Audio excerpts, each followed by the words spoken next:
setelah muncul membangkitkan ranah kreativitas kita, imajinasi maupun apa ya, jiwa yang membuat kita bisa berkarya. Kita masuk ke intuisi wanita. Waduh,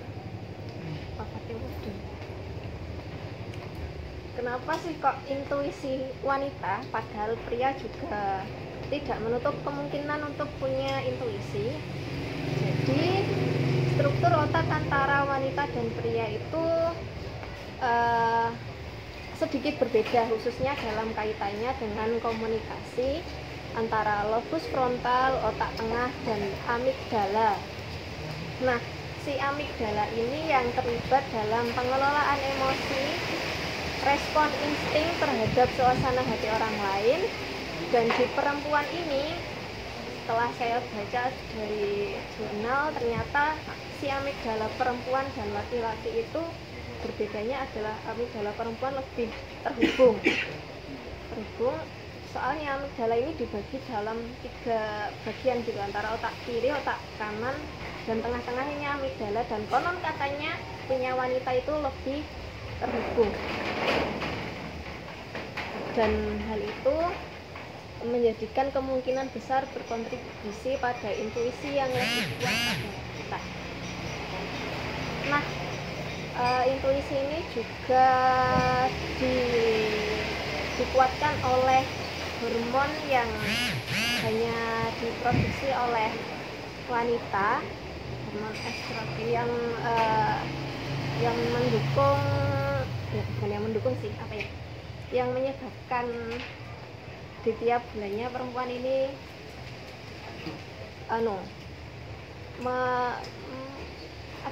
ada siklus hidupnya.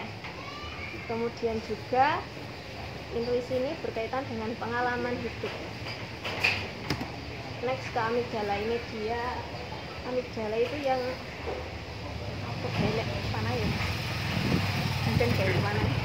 Yang kuning itu, yang putih di tengah itu si amigdala. Bunder. Ya. Yang bunder itu amigdala yang mengatur emosi kita itu tadi. Ini dijelaskan lagi, amigdala adalah sebuah organ di dalam otak besar yang berfungsi dalam mengatur emosi dan ingatan yang berhubungan dengan rasa takut dan bahagia. Next. Nah, ini beberapa jenis emosi yang munculnya di amigdala. Di sebelah kiri itu lebih ke emosi emosi yang bukan negatif sih, tapi kayak udah negatif aja. Ya emang negatif. Terus yang sebelah kanan itu lebih ke sisi positifnya. Di negatif ada agresi. Agresi itu seperti kemampuan untuk mempertahankan lingkungan atau wilayah hidupnya gitu. Dengan takut itu ya takut.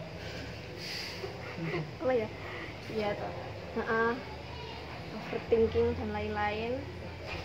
Kemudian ada kecemasan atau zaman sekarang disebut anxiety disorder. Kemudian ada stres pasca trauma, dan yang terakhir adalah panic attack. Kemudian di sebelah kanan ini sisi positifnya antara lain rasa suka, keinginan, dan pembelajaran. Emosi-emosi yang telah tersebut ini yang merupakan nantinya bisa menjadi titik untuk kita membuat sesuatu. Dan dari emosi ini bagaimana kita mengelolanya untuk menjadi sebuah karya? Jawabannya ada di slide berikutnya. Nih. Yang pertama adalah memahami kemudian mengekspresikan intuisi itu sendiri. Memahami intuisi itu memahami perasaan itu dulu, kemudian dengarkan suara hati dari kita, bagaimana perasaan itu, mendeteksi perasaan-perasaan yang tadi telah kita lihat, kemudian meditasi. Kemudian kalau udah ketemu ini emosi apa sih, semisal cemas atau anxiety atau takut dan lain-lain, kemudian kita ekspresikan. Kalau saya biasanya ditulis dulu, habis itu bikin konsep mau bikin apa, atau sekedar menulis saja, atau kita berkarya. Karya ini sangat luas, kita bisa bikin lukisan atau zin itu tadi, atau berkarya apapun, atau sekedar coret-coret. Karena kembali kepada fungsi seni, salah satunya adalah sebagai media ekspresi. Kemudian kalau mungkin nggak pengen menulis atau berkarya, kita bisa ngobrol. Kalau pekan lalu Jawa adalah kunci, kalau pekan ini adalah komunikasi adalah kunci. terus next, ini beberapa seniman wanita, cuma 3 sih saya ambilnya, yang cukup mengekspresikan mengekspresikan perasaannya atau intuisinya.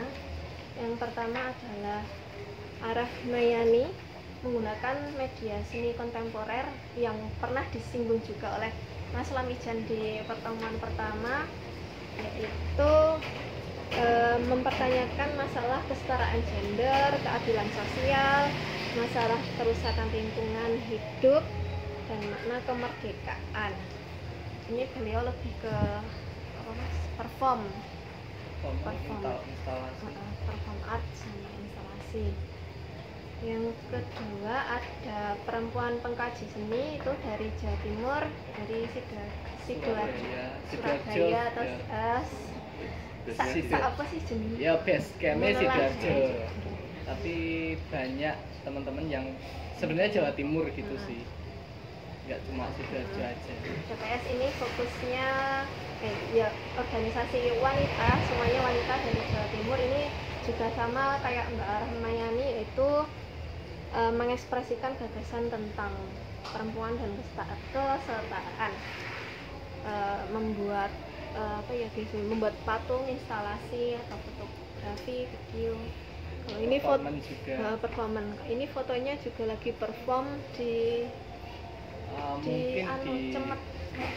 Bukan Cemet iki koyo ndek Lawang Wangi, Bandung. Kayak foto nih. Tapi bisa jadi dicemeti, soal pameran juga dicemeti. Menjahit kain-kain perca, soalnya di situ intinya adalah mengeluarkan wanita yang bukan dituduh ya kayak didarani apa ya? Dituduh untuk sebagai penyumbang sampah tekstil paling banyak, karena suka konsumtif beli baju gini. Kemudian mereka meresponnya dengan perform menjahit potongan-potongan kain perca dari sebuah pabrik garmen yang ada di Surabaya ya, di sekitar lingkungan mereka. Dan yang ketiga adalah Alodiayap. Ini merupakan salah satu seniman yang mempengaruhi saya dalam berkarya, dari gaya-gaya visual karyanya. Ini beliau berdomisili di Salatiga, juga sering menggunakan objek wanita serta tumbuhan dalam karyanya, tapi juga beberapa kali sih pakai instalasi dalam karyanya. Kemudian kita masuk ke karya-karya saya. Yang pertama ini nggak sih? nggak bisa. Nah, Ini karya saya tahun lalu bulan Juli juga, yang berjudul Obituari. Saya pamerkan di WSG Warung Stonogori Kediri. Ini dia ceritanya karena saya ini juga didasari rasa apa ya, rasa takut. Dia takut sayapnya patah, tapi dia lebih takut dengan bunga-bunga yang di hadapannya. Kalau dia kan ceritanya kupu-kupu, dia lebih takut kalau makanan di hadapannya habis, nektar di depannya ini habis. Gitu. Overthinking lah ini. Dalam kanvas coba dulu. Kemudian next ini perjumpaan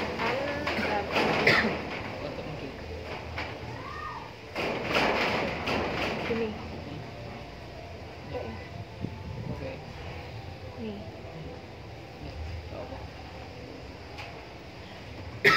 Ini adalah karya saya yang saya pamerkan di bulan berikutnya, bulan Agustus kalau nggak salah, di Tulungagung, di acaranya Sekar Kusir di Balai Budaya Tulungagung pada tahun 2023. Ini juga menyinggung tentang kronik kemarin mungkin, karena di sini ada beras kuning, ada bunga mawar, dan ada koin. Pada suatu saat saya spontan terpikir, kenapa di pernikahan di pernikahan adat Jawa menggunakan beras kuning untuk dilempar-lempar itu, dan juga di saat kematian kita juga ada beras kuning. Saya apa yang apa ya, kayak garis benang merahnya apa gitu. Ya, tapi saya menyimpulkan di sini adalah kalau pernikahan kan udah ketemunya kita sama orang yang kita cinta di dunia gitu. Kalau sedangkan kematian, ketemunya kita pada yang kekasih di atas, benar-benar pertemuan sejati kita bersama kekasih. Jadi ya itu, namanya adalah beras kuning. Dan next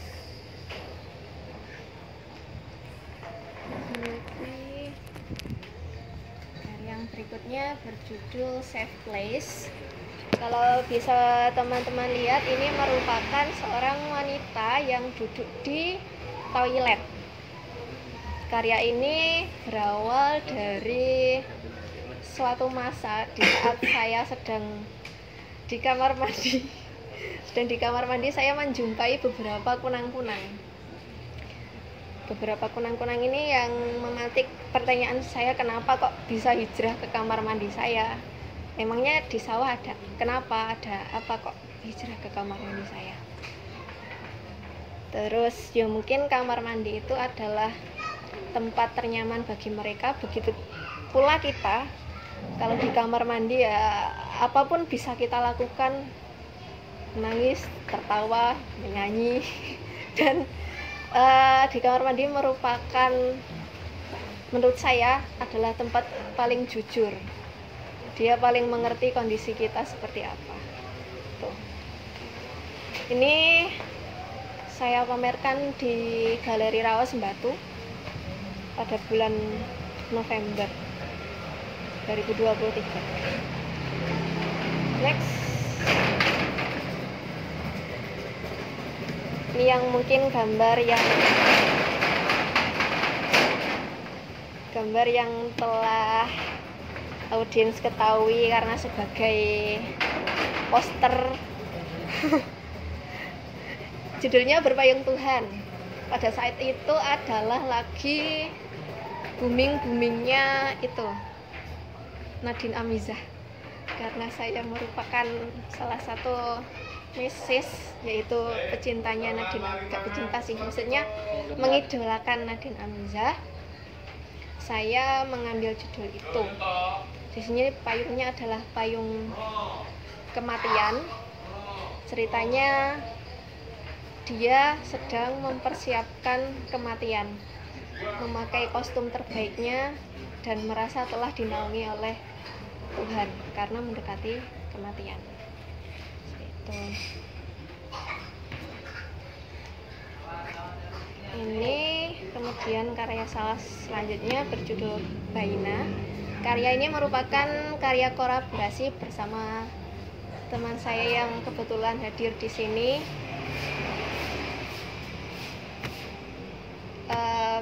Yang atas merupakan bisa disembelih. Raja. Bukan raja. Oh, bukan sebenarnya raja. Mau raja, tapi nggak berani. Oh. Jadinya dia cuma Al-Fatihah gitu. Al-Fatihah di tengah itu bundar ada benih kayak bibit gitu. Terus ini bunga apa sih, kembang kantil. Apa sih? Kantil ya? Bunga kenanga yang biasanya juga digunakan untuk saat kelahiran kelahiran seorang bayi. Maksud dari karya ini, baina ini berarti baina itu jarak. Dalam bahasa Arab, baina berarti jarak. Di sini kenapa ada ini tapi nggak bisa disini lagi? Oh, mentok ya. Yang merah-merah itu sebenarnya di dalamnya ada seseorang. Merah ini pemvisualan sebuah rahim, dimana setelah kita dilahirkan kan biasanya ada mendem ari-ari. Di bawah itu ada cangkul. Di atas cangkul ini ada tanah, kemudian ada bunga-bunga yang biasanya ditaburkan untuk ari-ari, terus ditutup sama suatu, biasanya kalau orang sini masih bukan tembikar sih, apa kayak teko pring ya masih. Iya, biasanya tempat sampah atau itu tempat sampah sih. Terus enek sing tempat sampah, enek sing iya. Enek sing Kayak kurungan rinjing ini kita. kayak rinjing ngene iki. Kayak rinjing lho apa tuh. Terus Iya, saya iya, kasih tempat sampah juga sih. Pakai Saya lampu. ini kasih bohlam juga. Ini maksudnya adalah setelah kita lahir kita semakin berjarak dengan rahim, dengan ibu, dan yang bisa mendekatkan kita dengan ibu adalah sebuah doa yang ada di sekelilingnya ini. Terus Tepak mbokku kayak enak bisa. gelap. Ini bukan menggunakan kanvas, tapi ini menggunakan kain batik, kain katun. Primissima. Primissima. Kabel, stiker, dan lain-lain. Ini juga dipamerkan di akhir tahun ini, di akhir tahun kemarin sampai awal tahun ini di Galeri Raos Batu. Berarti masih bisa dilihat sampai sekarang? Enggak, maksudnya sampai awal tahun juga. Oh, awal tahun ya, sorry, oke. Kemudian kita masuk ke proyek saya yang selanjutnya. Ini adalah sebuah zin pertama saya yang berjudul Sukma Sekar. Sukma Sekar ini isinya tentang filosofi bunga-bunga.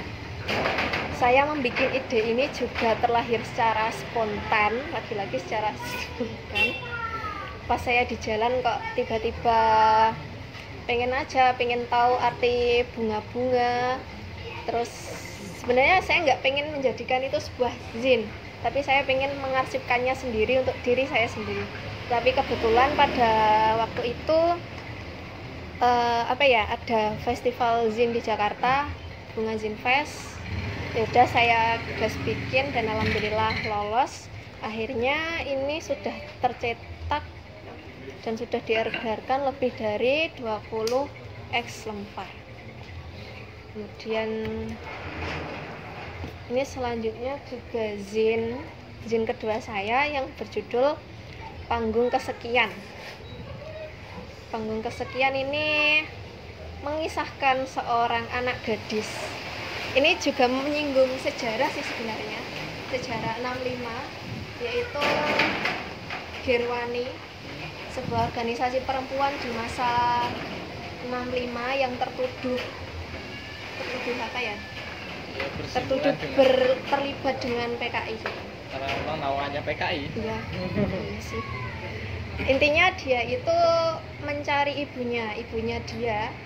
Sejak kecil dia cuma tinggal bersama neneknya karena yaitu pada masa kecilnya dia harus menyaksikan ibunya diculik oleh oknum karena yaitu tadi ibunya tertuduh Gerwani. Maksudnya panggung kesekian ini adalah dia mencari ibunya dengan cara menampilkan sebuah pertunjukan entah puisi entah apapun demi mencari ibunya, kayak meworo-woro audiens di mana ibu begitu, tapi sampai akhir ceritanya dia juga belum bisa menemukan ibunya. Dan udah selesai. Itu tadi. Mungkin ada tambahan dari teman-teman tentang intuisi atau terima kasih Mbak Vira atas presentasi di malam hari ini. Ya, sesi berikutnya bisa menanggapi, bisa bertanya dan seterusnya gitu. Kita berbagi pemahaman, sama-sama belajar gitu. Ya, apa-apa yang disampaikan oleh narasumber belum tentu masih bisa untuk dicurigai, masih bisa untuk diotak-atik dan ya bisa diolah lagi gitu. Ya mungkin dari saya dahulu ya. Yang saya ketahui terkait intuisi ya mungkin secara sederhana intuisi itu insting gitu ya, tapi insting itu sendiri tumbuh berdasar pengalaman tubuh, pengalaman sensorik yang sudah ditangkap oleh manusia itu sebelumnya gitu. Nah, aku pengen tanya ini personal gitu sih, personal, dan barangkali mungkin saya saja yang kurang bisa menangkap apa yang ditampilkan oleh Mbak Vira. Terus dalam arti gini,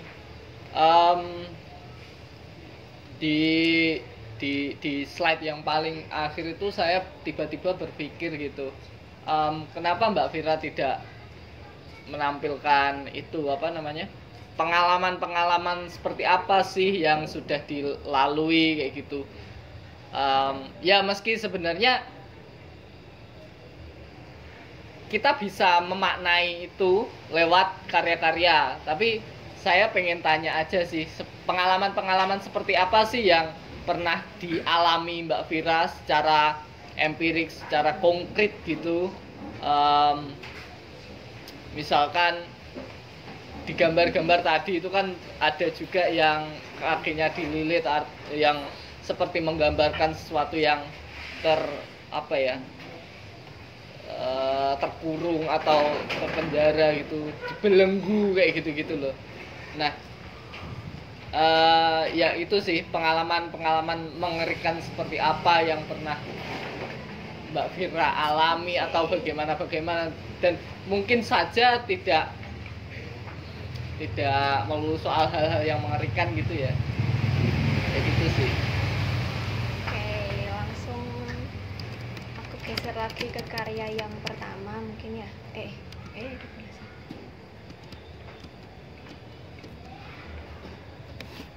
Yang ini adalah lagi-lagi perasaan takut dari diri saya sendiri.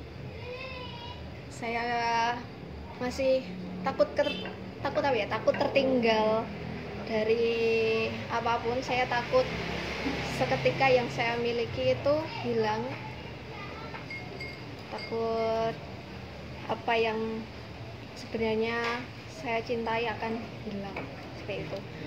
Mungkin itu yang pengalaman kurang apa ya, yang agak negatif. Tapi kalau pengalaman yang menyenangkan itu tadi, ini salah satunya.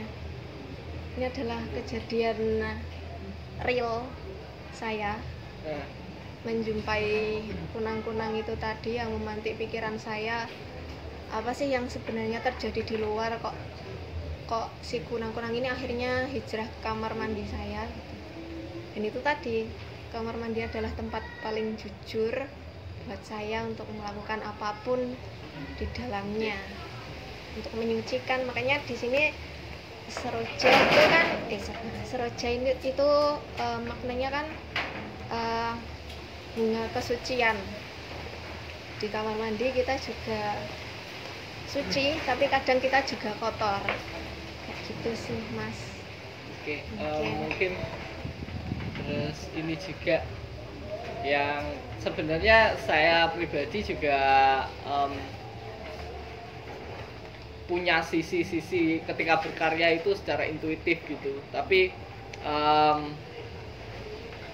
pengaplikasian bentuk karyanya itu ya saya kategorikan lah gitulah.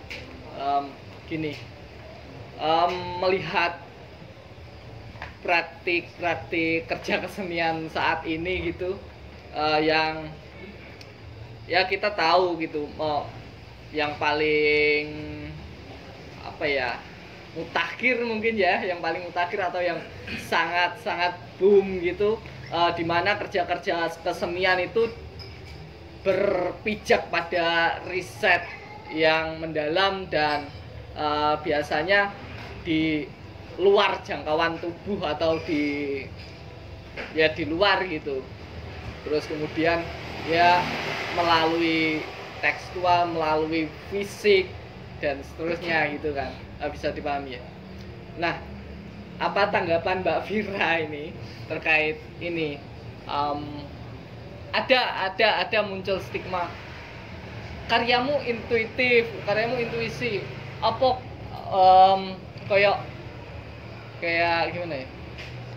Apa enggak terlalu itu karya sing berandai-andai, karya yang imajinatif banget, enggak apa namanya? Enggak kuat, sangat subjektif, enggak objektif, tidak membicarakan hal yang tampak, yang berada di lingkungan kita secara umum, membicarakan isu-isu yang sedang boom dan seterusnya kayak gitu. Paham nggak? Sedikit paham.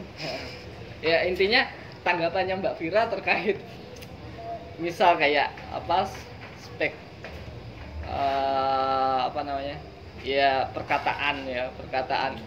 Oh, karyamu intuitif banget, imajinatif banget, subjektif. Sedangkan saiki karya-karya ya sing berpijak pada pengetahuan sains, objektif gitu. Ya kayak ngono ini. Oke, aku belum mulai nekan nih. Aku cek orang yang telu. Tapi nggak apa-apa. Kalau bukan berkaca, mungkin ada beberapa karya yang juga saya merasanya saya berhasil mengaitkan dengan kondisi saat ini adalah saat audiens relate dengan karya saya, seperti yang awal tadi, yang kupu-kupu ini yang saya yang saya pamerkan di Kediri itu tiba-tiba kayak beberapa hari berikutnya ada seseorang yang tidak saya kenal, kayak dia itu mengerti apa maksud saya. Dan saat itu ini juga lagi-lagi saya terinspirasinya dari lagunya Nadine Amizah yang Rayuan Perempuan Gila, Cekil. dan saat itu lagi boomingnya cekil, jadi saya mengangkat isu itu. Tapi intuisi sendiri ini kalau menurut saya perlu ada di sela-sela kayak isu-isu yang mungkin Mas Lamijan bilang tadi, dia perlu ada untuk yaitu ya memang bukan muluk-muluk imajinatif, tapi kayak ya udah ekspresiin aja. Kalau kita terlalu jauh, ya mungkin saya nggak melulu tentang kayak aku pengen ngangkat liane, tapi ya udah yang terdekat di dalam diri aku sendiri gitu lah. Ya gitu. Barangkali teman-teman mau menanggapi atau bertanya atau apapun gitu ya, silakan. Kan tadi bahas soal intuisi lah, maksudnya ini berkaca di pengalamanku sendiri di proses berkarya nih, sering banget overwhelmed sama perasaan itu, apa ya, kewalahan sama emosi-emosi yang ada gitu. Terus apa namanya, akhirnya justru endingnya nggak ada outputnya. Itu pernah nggak selama proses berkarya itu kayaknya kok ngerasa kayak apa namanya, aku ngerasa kayak gini, tapi endingnya nggak ada outputnya sama sekali? Pernah sih, tapi bukan nggak ada outputnya, tapi kayak improve, kayak sebenarnya yang saya masuk gini tapi kok moro kesini gitu, tapi yang nggak jauh dari situ.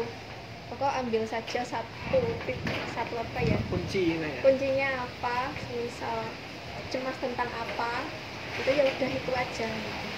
Tapi nggak menutup kemungkinan dalam kita menggores ini muncul sesuatu yang lain.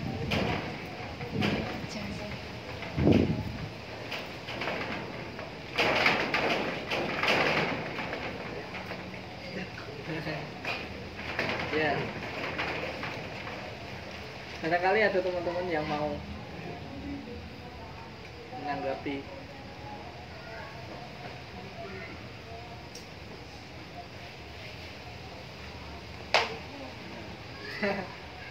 Ya silakan Mas Yan. Ya. Jadi, ini Mbak, saya bukakan karya yang perjumpaan. Nah ini, mohon izin memberikan statement mungkin atau sedikit berkaitan dengan ini. Tadi kalau nggak salah kan Mas Lamijan mengutarakan pendapat mengenai intuisi itu berdasarkan sebuah pengalaman. Yang berikutnya adalah intuisi itu yang mengatakan bahwa saya, kalau karyanya berarti berdasarkan intuisi, berarti kan tidak related dengan kehidupan secara empirikal seperti itu.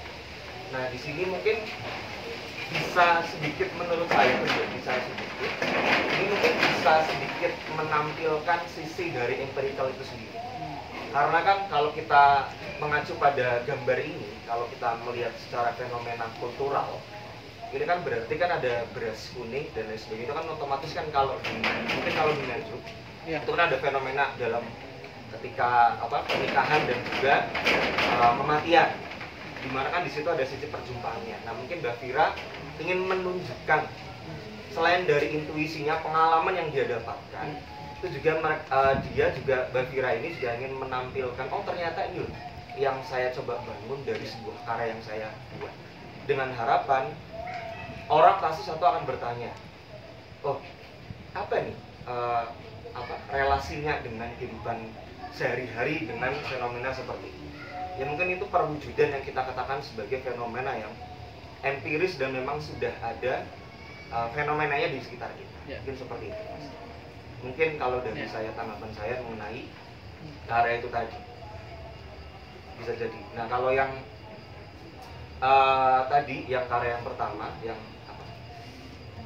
karena sampean ngefans dengan Nadine Amiza, itu mungkin kan karena mungkin ingin ini aja mencoba menguak sisi yang notabene sampean itu keresahan wanita kayak gitu, mungkin dari terbaca pada sosoknya Nadine Amiza, mungkin seperti itu dari saya seperti benar ya, seperti itu. lagi era-eranya cekil, ya udah ulik aja cekil sekalian gitu.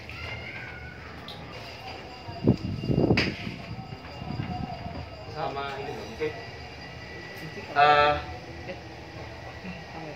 saya bertanya mengenai bagaimana proses atau pernahkah Mbak Kira ini membuat sebuah karya yang notabene itu merujuk kepada intuisi terhadap stereotip atau kekerasan terhadap wanita, mungkin yang ingin saya tanyakan, kekerasan gender misalnya kepada sosok-sosok perempuan di sekitar kita kan mungkin banyak ya, yang mungkin bisa diceritakan.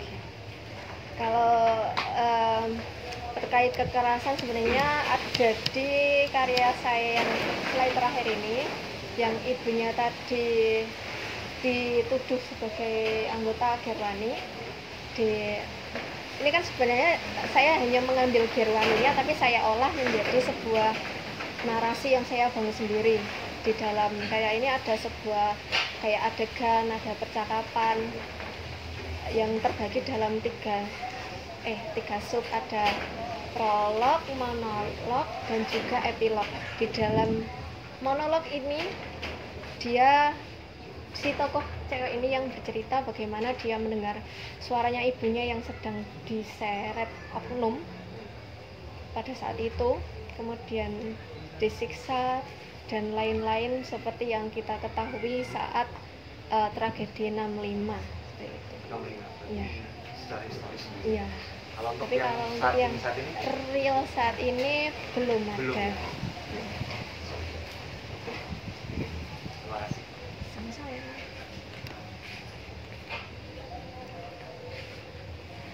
Thank you Mas Yan. Iya, sama-sama. Ya. Santai aja ya.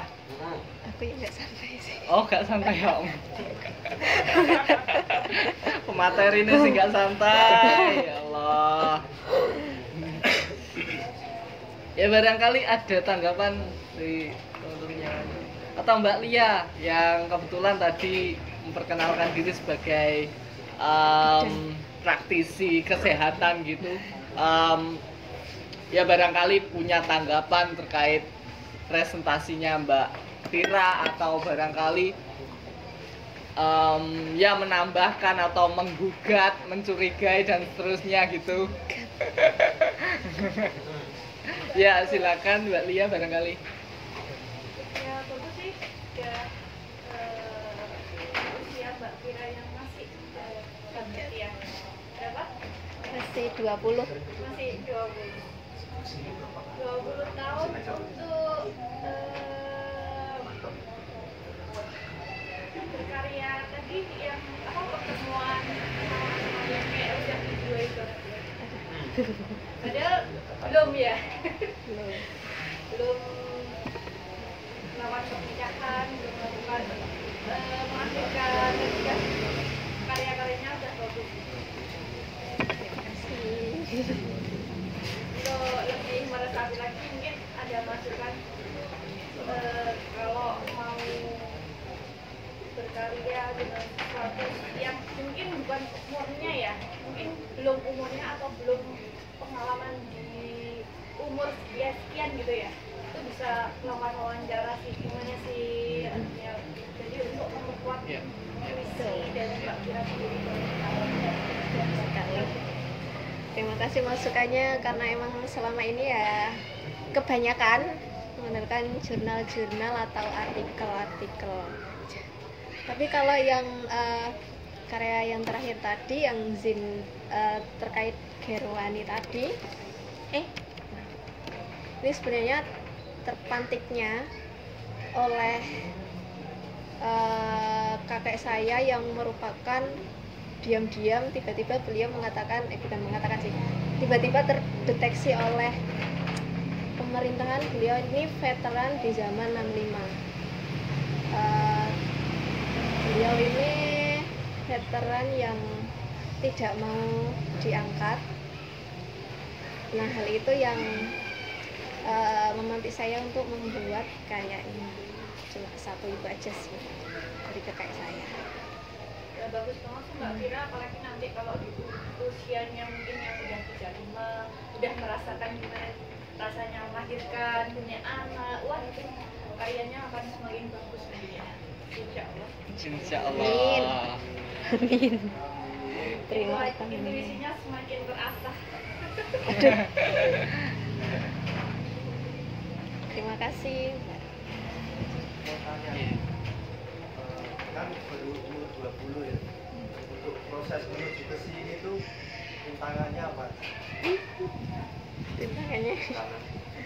Terlahirnya selanjutnya karya ini tuh, terlahirnya karya itu berdasarkan cukup lali. Tapi berdasarkan keresahan sendiri atau gimana? Terus prosesnya itu gimana? Balik mana Dek? Pengalaman apa mau? Pengalamanmu? Pengalaman tubuh. Kalau beberapa karya saya memang ada dari pengalaman saya pribadi yang seperti di kamar mandi tadi, atau ada yang lahir dari keresahan saya sendiri, ada yang dari, kalau terkait dengan sejarah ya tadi yang 65 yang merupakan itu singgungan dari kakek saya yang merupakan veteran 65, atau yang apa tadi? Ya intinya ada yang lahir dari spontanitas saya juga. Tapi kalau halangannya mungkin ya apa ya? Nah, karena karya ini adalah karya yang merupakan dari intuisi, rintangannya adalah moodi itu sendiri sih kalau bikin karya. Moodi.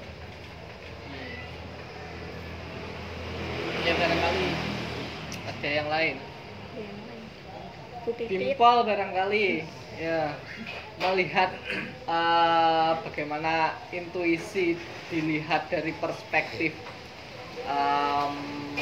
spiritual barangkali, atau ya bagaimana tubuh Jawa barangkali apa ya, mengelaborasi, menggunakan dan seterusnya, memfungsikan intuisi itu kayak gitu.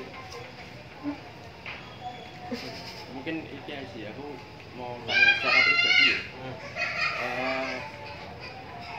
Yang selama ini aku lihat di beberapa kalangan seniman itu kebanyakan seniman perempuan yang mereka sering ngomongkan soal feminisme dan lain-lain itu, apakah sudut pandang feminisme itu hanya mengacu kepada diri mereka sendiri, benar kepada tubuhnya sendiri, kayak kepada dirinya sendiri, atau bisa diterapkan untuk membaca lingkungan, fenomena-fenomena di lingkungan sekitar. Ya, ada ini Paham. Tapi kalau saya sendiri memang masih belum, mungkin di seniman-seniman lain bisa apa ya, ya bisa terlahir dari lingkungan mereka itu tadi, nggak dari diri mereka sendiri. Tapi kalau aku sih ya masih jarang diri aku sendiri, dan belum berani kayak menyinggung gimana ya, kayak mengekspresikan terlalu tajam. Kalau dari diri sendiri kan ya wes luas, tapi kalau dari orang lain takut kalau ada yang salah atau ada yang tersinggung, menyinggung hati mereka kayak gitu. Atau mungkin gini, nggak tahu ya,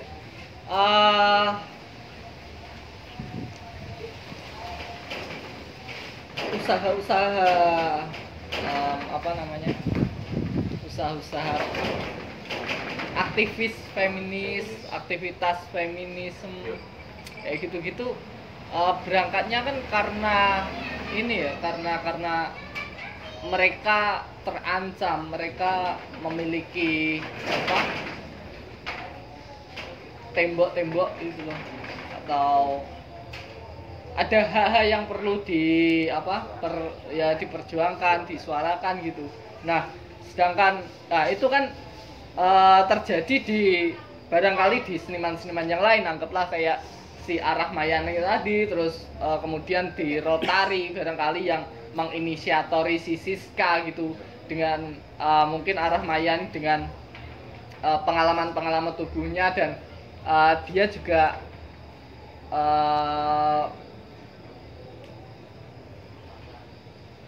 bersuara dengan kesetaraan kemanusiaan dan seterusnya itu.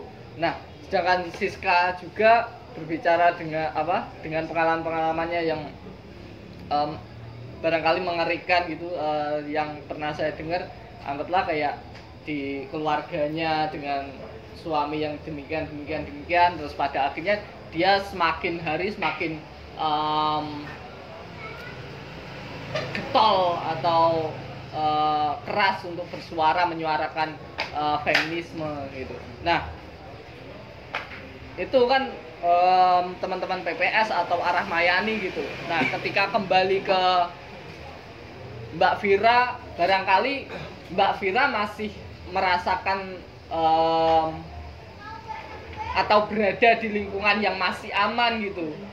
Sedangkan Mbak Vira sendiri ya pada akhirnya tidak ada yang perlu diperjuangkan yang secara secara getol atau secara keras gitu sih ya. Pada akhirnya kembali ke pengalamannya si Mbak Vira tadi gitu ya. Kalau seniman-seniman yang perempuan yang lain, mereka punya pengalaman yang kuat gitu, barangkali pengalaman dari suaminya atau orang lain, lingkungan, stereotip yang sangat mengekang. Dan sedangkan Mbak Vira barangkali yes oke, wong Mbak Vira sendiri pulang malam sering, nggak pernah tuh. Iya maksudnya.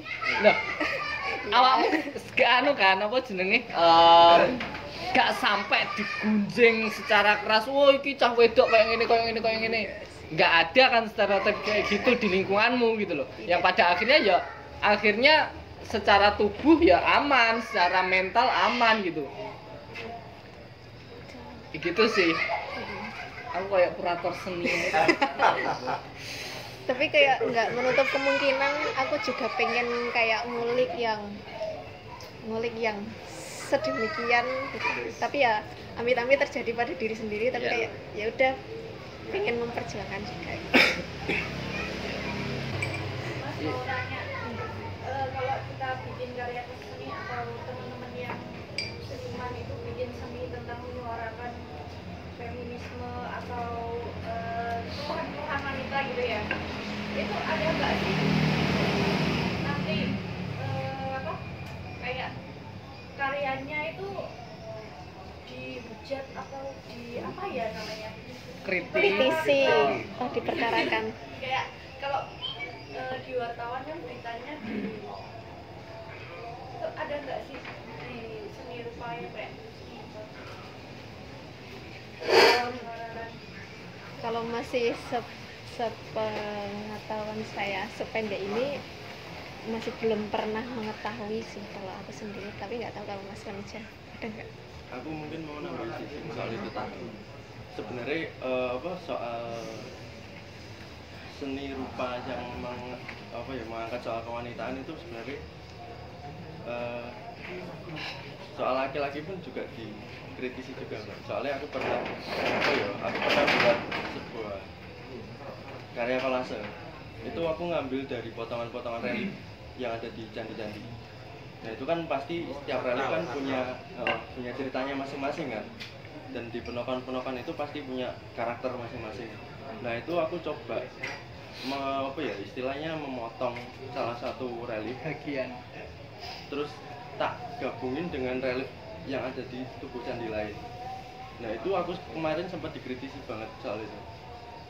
Ya sama sejarawan, sama orang-orang yang ngulik soal hal kayak gitu. Ya karena itu dinilai sebagai merusak konstruk iya, barangkali ya. konstruksi soal cerita-cerita di penokan-penokan di relief itu. Nah, tapi kalau dilihat dari sudut pandang seni kontemporer, sebenarnya hal itu nggak masalah sih, nggak jadi permasalahan yang cukup rumit. Soalnya ya karena seni sendiri itu walaupun sebebas mungkin, tapi kan ada semacam teks kuratorial Tanggung jawaban. iya itu yang Tanggung mungkin jawaban, bisa teks melandasi kuratorial. kenapa sih kok bisa bikin sebuah karya yang seperti Iya. ini. Mungkin itu sih nek dari aku. Soalnya aku sempat ngalami sendiri hal itu. Menambahkan juga sebenarnya kalau di ya sepenglihatan atau ya sepenglihatan saya gitu di wilayah seni rupa ya sebenarnya semua dikritik gitu, tapi nah yang paling penting yang paling penting si pengkritik itu berdasar landasan apa gitu mengkritik hal itu, mengkritik karya gitu. Kalau masih logis ya oke gitu. Tapi kalau sekedar mencacat ya ngapain ditanggapi juga. Nah, biasanya teman-teman kesenian cukup ini sih ya barangkali cukup pintar gitu atau memang pintar milih-milih gitu. Mana sih yang kritik secara secara positif dalam arti dia punya landasan khusus atau sekedar mencacat gitu. Nah, yang sekedar mencacat itu atau sekedar menyudutkan ini biasanya ditanggapi secara guyon gitu, malah dipancing-pancing biar si pengkritik ini malah biasanya mempermalukan diri sendiri kayak gitu-gitu.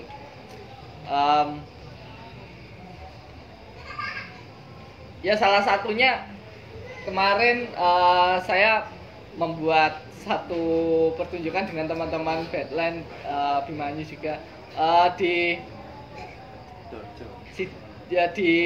Surabaya. Di Surabaya itu presentasinya. Sebenarnya presentasinya di Warjayang terus kemudian dipresentasikan ulang di Sidoarjo. Nah itu sebuah karya sound performance gitu atau ya pertunjukan seni rupa pertunjukan gitu loh, seni rupa pertunjukan.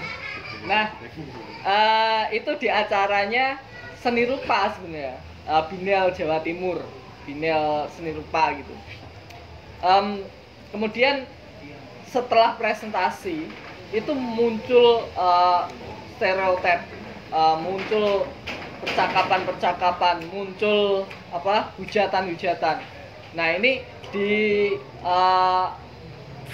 lingkungan seniman-seniman yang cukup tua gitu, yang kurang bisa atau barangkali kurang upgrade tentang seni rupa kontemporer gitu.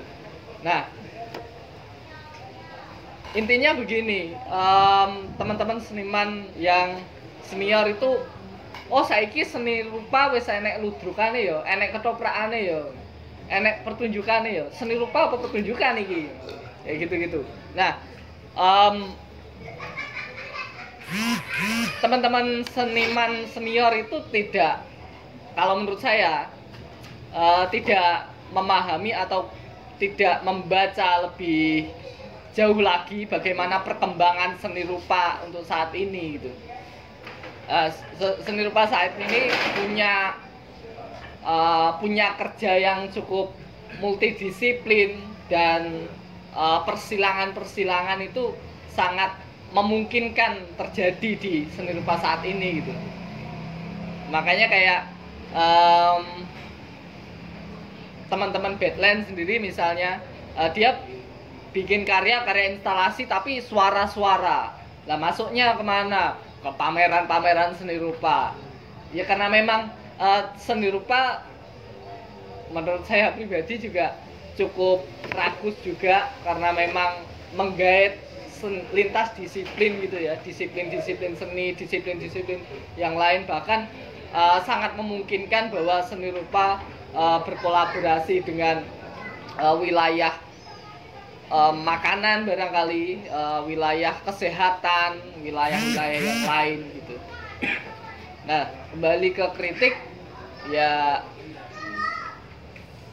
bahkan karya-karyanya teman-teman PPS itu sering dikritik kok sama teman-teman, dalam arti dalam perbincangan ya warung kopi gitu, dan tidak menyudutkan tapi mengkritik secara bagaimana visualnya atau narasi-narasinya, bagaimana pembentukan narasi itu. Nah, salah satunya ada karyanya, nah ini barangkali yang Rotari. Dia mungkin kalau menurut saya cukup kurang greget juga, berhubung saya pribadi juga selain seniman visual, saya juga melakukan perpanjangan seni yang lain atau seni performance yang seperti ini. Jadi setelah melakukan performance atau melakukan tindakan, karya artefak-artefak itu menjadi satu karya seni kayak gitu. Nah, teman-teman sempat juga membicarakan karya ini di mana kenapa kok menggunakan mesin jahit yang kecil gitu loh. Sedangkan industri itu cukup besar gitu. Ketika membicarakan garment dan seterusnya itu menggunakan medium-medium yang sangat besar dan mengerikan gitu loh. Nah, tapi kenapa kok oleh seniman-seniman perempuan ini kok malah dipres lebih kecil yang pada akhirnya tidak menggetarkan perasaan gitu loh. Tidak memberikan empati yang lebih kayak gitu-gitu. Terus belum lagi ke karya yang ada batu bata, mereka bikin karya gitu semacam tembok semacam tembok gitu. Nah, batu bata itu bertuliskan pria gitu loh. Nah, itu diambil dari pabrik di Mojokerto gitu. Ya, pada akhirnya ini jadi karya yang sangat memaksakan gitu loh. Tidak,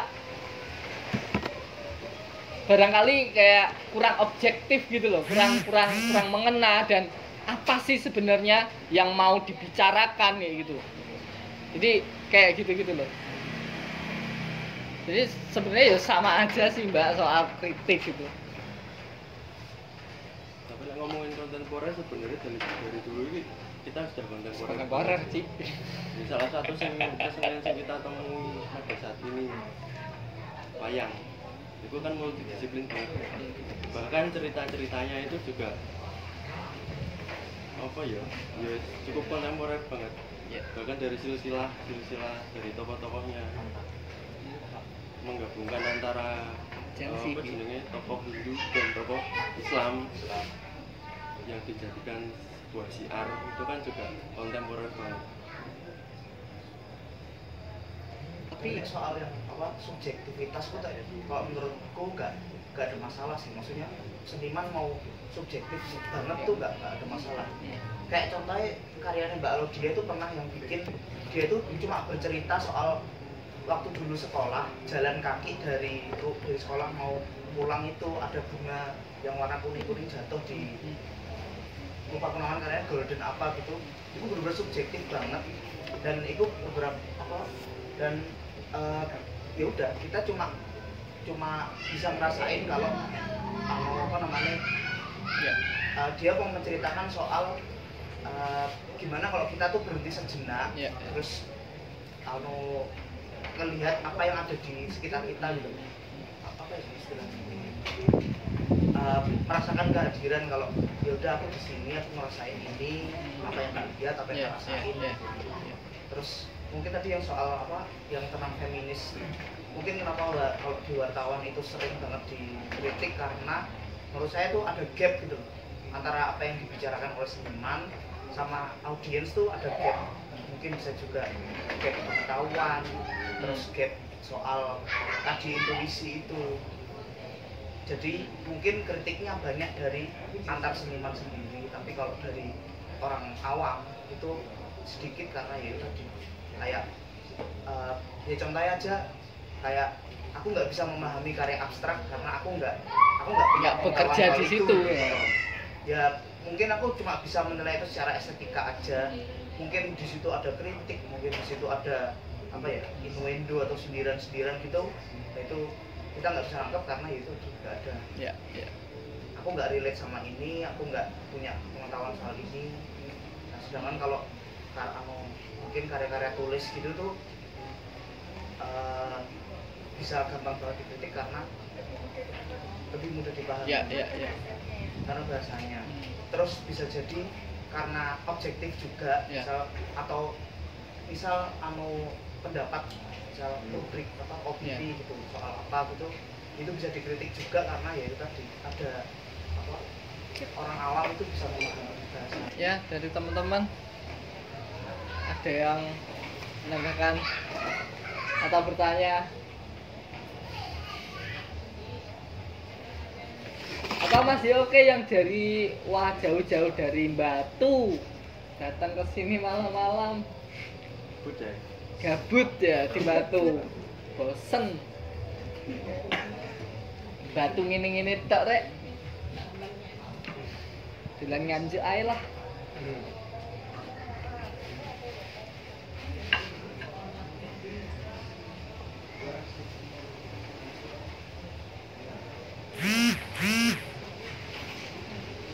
Mungkin dari Bu Pipit enggak, mungkin mau menyampaikan untuk anaknya.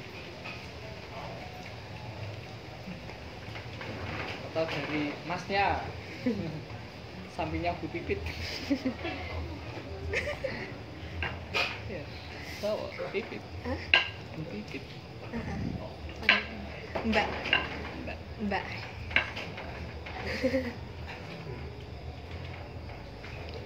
Bu Pipit kebetulan juga suka coret-coret, ya kan? Mengekspresikan, Iya, lagi brand out. sesuatu yang mungkin saya ada anxiety, saya ada panic attack. Nah, kalau itu lagi ganggu, ya itu yang saya luangkan meskipun nggak ada bentuknya, ya Tapi itu salah satu. Treatment ya.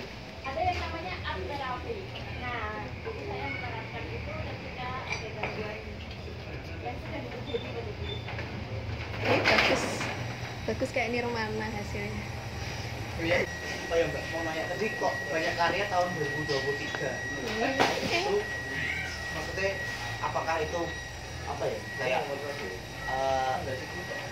aha momennya pas tahun itu atau emang baru bener-bener kayak aku nemuin art styleku, aku nemuin cara komunikasiku itu baru tahun itu atau gimana? Sebenarnya kalau berkaryanya udah sukanya sebelum dari 2023, cuman kayak berani menunjukkannya ke semua orang atau berani berpameran ya satu tahunan lah gitu. Ada dorongan untuk memamerkan produknya.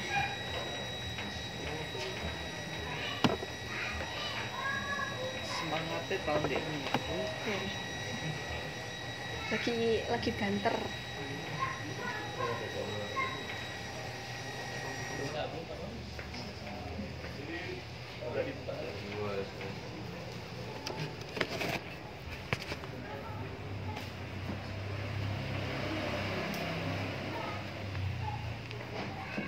Barangkali Mas Ieu mau menanggapi. Silakan. Enggak, tadi sebenarnya penasaran yang terakhir itu ya, yang apa zin yang panggung kesekian tadi udah dijawab ya Bang. Tadi kan Papanya dibilang dia kan personal, apa yang dekat kan, yang dia rata-rata karya-karya dia kan biasanya yang dekat, yang dirasakan, biasa intuisi. Tapi yang ini kan meloncat gitu, Ya. meloncat. Ini ranahnya luas, sosial, politik, sejarah. Ya. Bisa menimbulkan banyak pertanyaan, tapi tadi udah dijawab karena apa tadi sembahnya ya? Ya, tapi sebenarnya kalau dilihat berarti mbahku ini berarti cerita ini kayak sisi lain. Kalau mbahku dari apa namanya militernya, ini kan malah gitu. dari Iya. sisi nonnya, dari sisi garwaninya kayak gitu. Nah, itu kok bisa kepikir malah ngambil yang nonnya? Itu habis baca atau ngambil referensinya dari mana aja? Kalau Bisa sampai menafsirkan seperti itu? kalau ini berbekal cerita dari artikel aja sih. Belum sama Soalnya kan- cuplikan-cuplikan yang ada di YouTube mungkin Oh, film ya? cerita-cerita. Oh, film. Atau mungkin memposisikan diri jadi korbannya. Ya, Maksudnya dan- kalau korban langsungnya kan enggak, Ah. tapi korbannya yang misal ditinggal gitu. Ya paham. Saya berkenalan dengan orang-orang yang dianggap duluan nih, orang-orang yang ditahan. Saya sampai hari ini masih sering chatting gitu-gitu, dan mereka itu bagus gitu kalau ada anak-anak seperti ya seusia kalian gitu. Itu di buku saya juga ada banyak gitu. Ada undangan menari itu lebih gila lagi itu. Undangan menari itu perempuan-perempuan yang jadi korban yang lebih gila lagi gitu loh. Detail penyiksaannya. Nah, itu jadi wawancara. Kalau ini medianya seni rupa, kalau itu medianya kan buku ya. Nah, jadi prosesnya juga makanya saya tanya prosesnya. Kalau ini kan prosesnya wawancara, tatap muka, terus jadi tulisan. Dan agar itu untuk menghindari sensor seperti yang Mbak tadi bilang. Nah, bagaimana agar ini bisa jadi satu karya kreatif kan? Ya karya kreatif dalam bentuk ini lukisan. Kalau wartawan tadi kan dia karya langsung nih. Nah, ini bisa menyerang banyak orang dan bisa diadili gitu. Tapi kalau karya seni kan nggak bisa. Tafsir kan? Tafsir. Nah, buku juga gitu, akhirnya agar aman, akhirnya dia buat dalam bentuk sastra, cerpen. Nah, tapi intinya sama. Nah, gitu-gitu.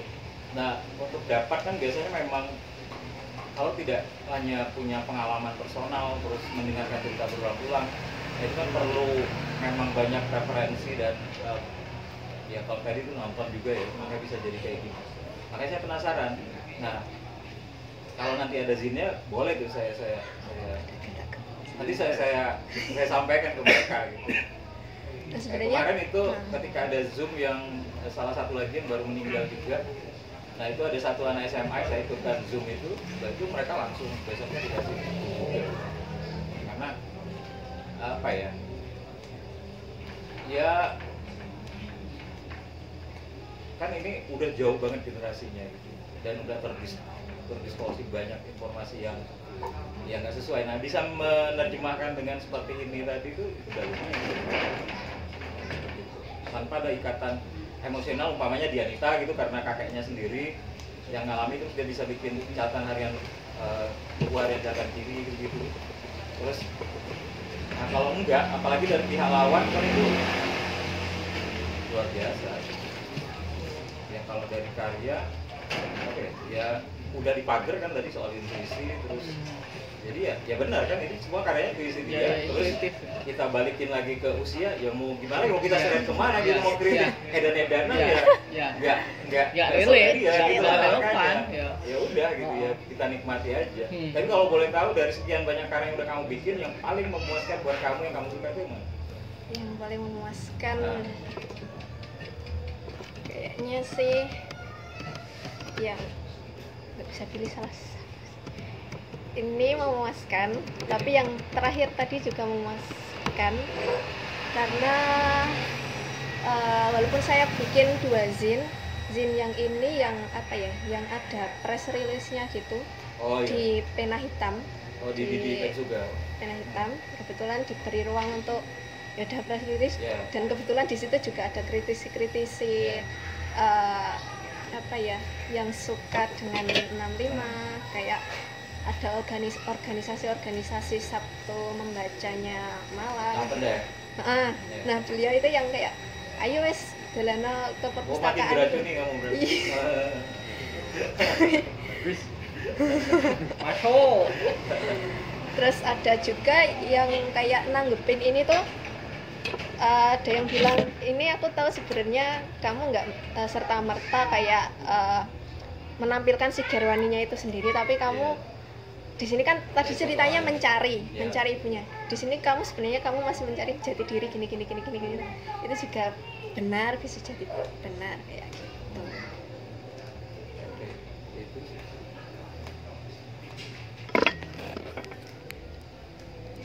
Soalnya ada teman juga di Nganjuk, dia itu juga penasaran kayak di area itu kayaknya juga daerah itu gitu loh, tapi nyari sumber ini susah. Nah, ini kan orang udah tua-tua dan udah susah, udah tuli gitu, makanya udah susah. Padahal kalau itu bisa jadi satu karya. Karena mereka pilot, ya udah itu bisa jadi karya film, menarik.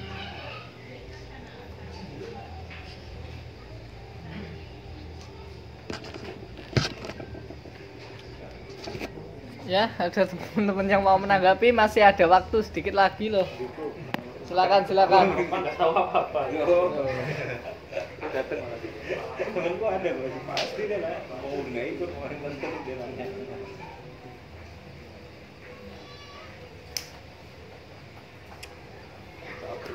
Ya Mas Yoke, gimana Mas Yoke? Jauh-jauh dari Mualang buat Eneknya dari Ada yang mau ditanyakan atau menanggapi atau menambahkan sesuatu? Katanya sudah banyak banget. Ini adalah karya kolaborasi. Oh itu ya. Ya barangkali bisa bercerita soal karya yang kolaborasi ini ya.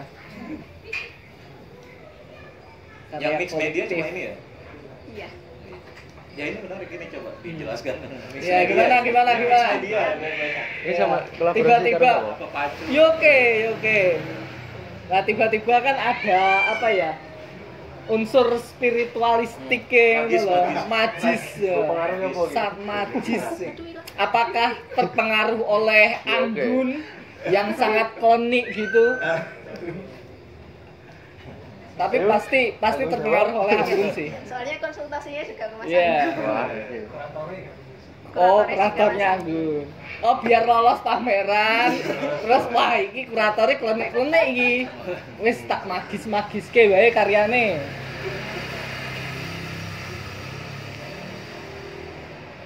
Ayo, ya oke, tanggung jawab. Lah situ ya senimane gitu Ya yang ini yang atasnya kepala ini plasenta sebenarnya. Oh. Yang kayak gini itu Varian. plasenta. Dengannya Al-Fatihah.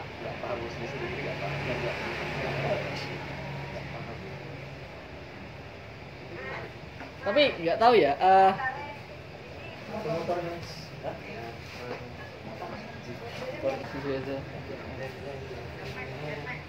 Nmax.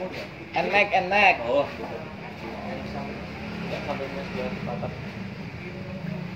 Gimana teman-teman? Ada yang mau nambahin lagi? Oh iya, bukan karya ini sih, tapi maksudnya pernah nggak kayak membuat karya respon dari karya lain. Hah? Ini kayak contoh ini, Motor Nmax mungkin. pernah bikin karya setelah karyanya Nmax. di jendela Kroa itu kan. Motor Nmax. Ada yang mau lewat? Pernah kayak gitu, maksudnya pernah pakai metode kayak gitu nggak? Respon karyane wong liya. Terus kayak karyanya terus direspon sama CM. Tahu lah namanya. Raden Saleh yang Diponegoro. ya terus atau yang karya yang ini apa banjir itu loh. Oh, Itu kan yang sebenarnya banjir. ada karya yang Ya. aslinya terus Ya. direspon. Ya. sebenarnya pernah sih, tapi itu dalam karyanya dalam ikut aku tugasku kuliah. Jadi aku mengadaptasi ini kayak buka Instagram. Gak iso kayak aku juga gak paham gak. Jadi aku mengadaptasi karyanya ya orang luar negeri, aku lupa namanya siapa, tapi di tugas kuliahku itu kayak mengharuskan mengangkat entah satu cerita rakyat atau satu gunung atau satu apa. Aku menggambarkan itu dan kebetulan lagi-lagi aku mengambil objek wanita. Dan di situ aku gambar wewe gombel.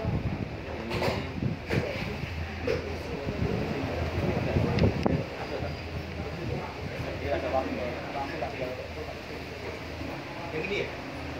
Nah, kayak gitu. Itu sebenarnya karyanya orang luar dan anak kecil di belakangnya itu nggak ada. Juga payudaranya itu nggak ada, ya udah biasa saja tulang. Cuma karena aku adaptasi gombel, jadi aku improve sendiri. Respon aku gak ngerti, tapi lek Itu apropriasi kan? Apropriasi.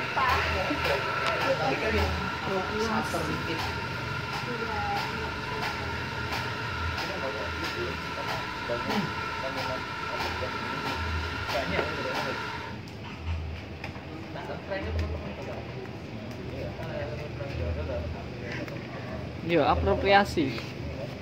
Ya betul. Apropriasi. Namanya. enggak, bukan nama senimannya, cuma kayak tekniknya itu. Ya. Istilahnya apropriasi. Wiwi Gombel. Tapi apik sih.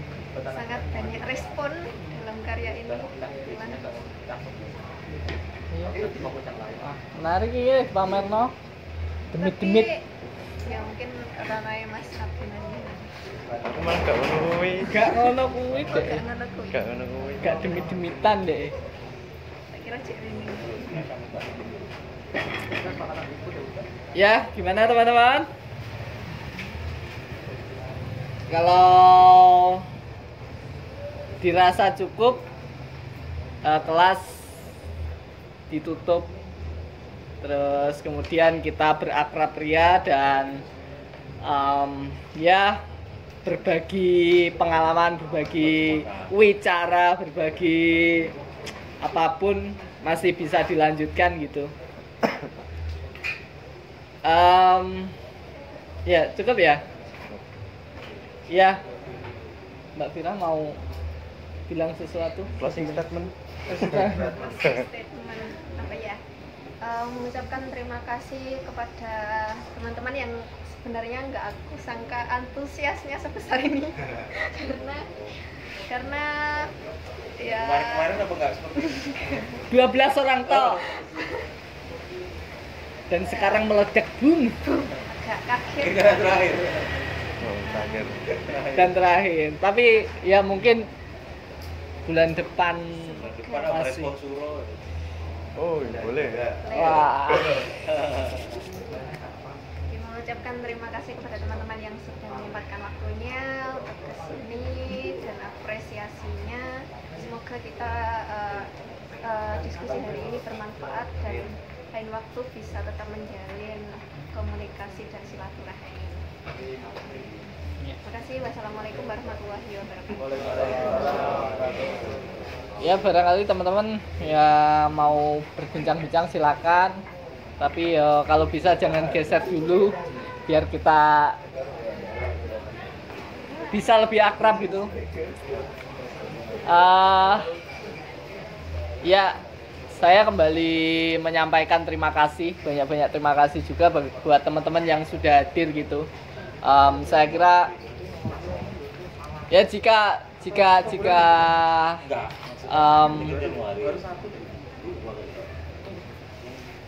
peristiwa-peristiwa semacam ini bisa berkelanjutan, bisa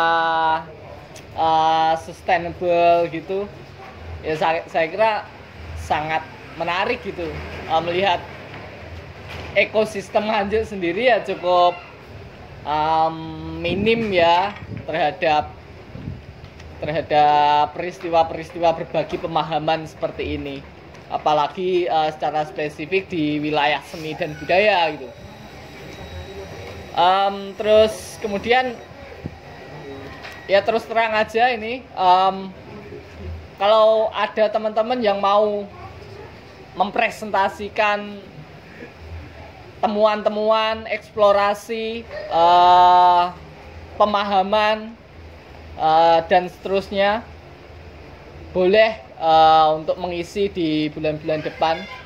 Tapi secara ini ya, untuk dekat-dekat ini saya kata kunci atau koridornya masih tetap di wilayah seni kontemporer gitu.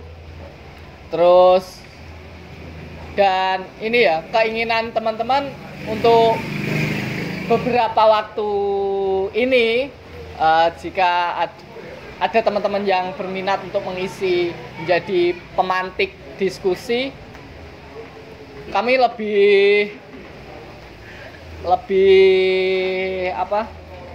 mempertimbangkan teman-teman seniman perempuan gitu. Karena yang kemarin-kemarin kan sudah ya cowok-cowok, dan ya mungkin 2 lagi bisa atau 3 lagi teman-teman perempuan bisa mempresentasikan praktiknya dan seterusnya.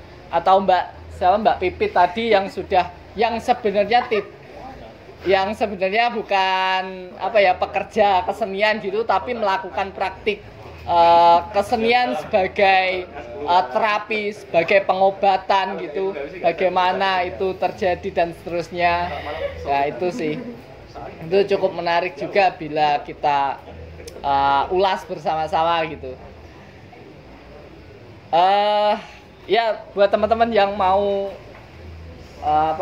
melihat-lihat buku ya dipersilakan, itu ada banyak ragam buku ya, sangat ragam bukunya, mulai dari novel, fiksi dan seterusnya, non fiksi dan lain-lain itu, dari Mas Iiw atau tualang buku gitu. Ya saya kira cukup. Sekian dari Sasana Raya kelas Borongan di bulan ini, bulan yang cukup berkah, dan kelas terakhir di bulan ini. Ya, wassalamualaikum warahmatullahi wabarakatuh. Ya, terima kasih.